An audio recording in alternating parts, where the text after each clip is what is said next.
Sir MJ, ang daming rejections, ang daming failures, ang daming discouragements, ang dami lalong nandadown sa akin. Napakarami ng negativity. Pero ilalaban mo, itutuloy mo.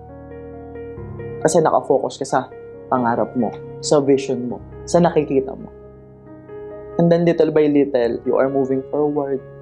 You are earning a little. You are achieving little goals. Because you know that success is not measured by miles, it is measured by inch.